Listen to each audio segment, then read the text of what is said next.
পাটায় ভাত মেখে খেতে কে কে পছন্দ করেন? আমার কাছে তো অনেক ভালো লাগে। গরম গরম ভাত ঝাল ঝাল ভর্তা দিয়ে পাটাতে ভাত মেখে খেয়ে নিলাম। খেতে কিন্তু অনেক মজার হয়েছে। হ্যালো এভরিওয়ান, আসসালামু আলাইকুম। আশা করছি আপনারা সবাই ভালো আছেন। আলহামদুলিল্লাহ আমরা অনেক ভালো আছি। আজ সকালে নাস্তার জন্য মা খুদের ভাত রান্না করেছে, তার সাথে 2-3 রকমের ভর্তা। প্রথমে খুদের ভাতটা রান্না করে নিল, তারপর মরিচ, বাদাম, শুটকি এবং আলু সিদ্ধ সবকিছু একসাথে করে নিল। তারপর ওদিকে মা ভর্তাটা বানিয়ে নিচ্ছে, আমি এখানে আলুর ভর্তাটা বানিয়ে নিচ্ছি। লাল লাল মরিচ দিয়ে পেঁয়াজ, লবণ সবকিছু একসাথে মিশিয়ে নিয়ে আলু সিদ্ধ করাটা আমি মেখে নিলাম। দেখুন আলুর ভর্তাটা দেখতে কি সুন্দর দেখাচ্ছে, খেতেও কিন্তু অনেক মজার হয়েছিল, ঝাল ঝাল ছিল। তারপর আমি এখানে শুটকির ভর্তাটা বানিয়ে নেব।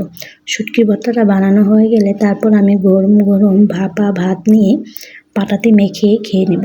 আমার কাছে অনেক ভালো লাগে পাটাতে ভাত মেখে খেতে। তারপর আমি এখানে কিছু গরম ভাত নিলাম, তারপর আমি ভাতটা ভালোভাবে ভর্তার সাথে মিশিয়ে নিলাম। এখন তাসপিলকে প্রথম খাইয়ে দিলাম, ও খেয়ে বললো অনেক মজার হয়েছে ভর্তাটা। তারপর আমিও খেয়ে দেখলাম, আসলে ভর্তাটা অনেক মজার হয়েছে, ঝাল ঝাল ছিল, অনেক ভালো লেগেছে খেতে।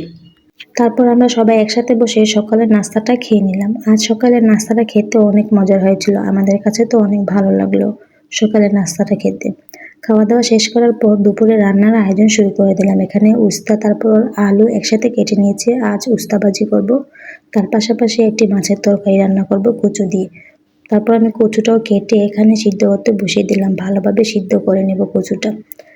এর পাশাপাশি আমি আরেকটা পাতিলায় কচু সিদ্ধ করতে বসাবো। এটা একটু ছোট ছোট পিস করে কেটে নিয়েছি, এটা আগামীকালের জন্য সিদ্ধ করে রেখে দেবো, তারপর বেটে বাগার দেব, না হলে কচুটা নষ্ট হয়ে যাবে, এই জন্য আজকে সিদ্ধ করে রেখে দিলাম।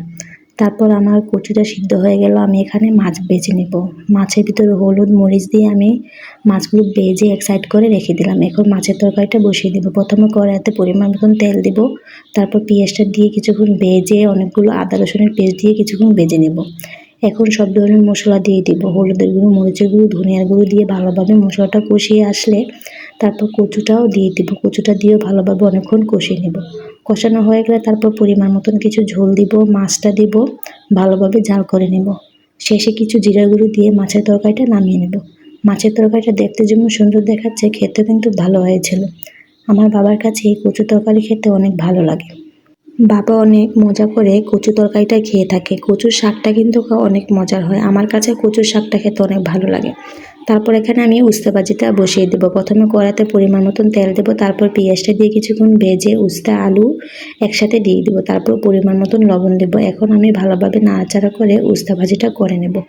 উস্তা ভাজিটা দেখতে দেখতে আমার হয়ে গেল, দেখুন দেখতে কি সুন্দর দেখাচ্ছে উস্তা ভাজিটা। উস্তা ভাজিও খেতে ভালো লাগে।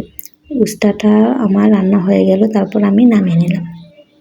সকালে যে আলুর ভর্তাটা বানিয়েছিলাম সেটা এখন বাগার দিয়ে দেবো, কারণ যেই গরম পড়েছে, না হলে আলুর ভর্তাটা নষ্ট হয়ে যাবে। তার জন্য আমি কিছু পরিমাণ কড়াইতে তেল দিলাম, তেলটা গরম হয়ে আসলে এখানে আলুর ভর্তাটা দিয়ে দেবো। এখন আমি ভালোভাবে নাড়াচাড়া করে লাল লাল করে ভেজে আলুর ভর্তাটা নামিয়ে নেব। আলুর ভর্তা যেভাবেই রান্না করা হোক খেতে কিন্তু অনেক মজার হয়। আমার কাছে কাঁচা আলুর ভর্তা ভালো লাগে, আবার বাগার দিয়ে রান্না করলে সেই ভর্তাটাও খেতে অনেক ভালো লাগে। আবির তাসগুলো খেতে অনেক পছন্দ করে আলুর ভর্তার বাগারটা। তারপর দেখতে দেখতে আমার আলু ভর্তাটা বাগার দেওয়া হয়ে গেল, তারপর আমি একটা বাটিতে করে আলু ভর্তাটা নামিয়ে রাখলাম। এই ছিল আজ আমাদের দুপুরের রান্না বান্নার আয়োজন। তারপর দুপুরে খাওয়া দাওয়া শেষ করে বিকেল দিকে হঠাৎ করে দেখি আকাশটা মেঘলা করেছে, তারপর দেখি বৃষ্টিও নেমে আসলো। এই গরমে এই বৃষ্টিটা একটু দরকারি ছিল, কারণ যেই গরম পড়েছে গ্রামে, গরমে থাকা যাচ্ছিল না। বৃষ্টিটা আসার পরে শরীরটা অনেক ঠান্ডা হয়ে গেল, আমাদের কাছে তো অনেক ভালো লাগলো। তাসপিল তো অনেকক্ষণ বৃষ্টিতে ভিজে নিল, ওর কাছে বৃষ্টিতে ভিজতে অনেক ভালো লাগে। এই ঠান্ডা আবহাওয়ায় তারপর আমরা সন্ধ্যায় একসাথে বসে সবাই লুডো খেলছিলাম, অনেক ভালো লাগলো। অনেকদিন পরে লুডো খেলাম, খেলেও অনেক আনন্দ লাগলো। এই ছিল আজ আমাদের সারাদিনের একটা ফুল ভিডিও। ভিডিওটি ভালো লেগে থাকলে লাইক, ফলো, সাবস্ক্রাইব করে তানজিন আক্তার ব্লগের সাথেই থাকবেন।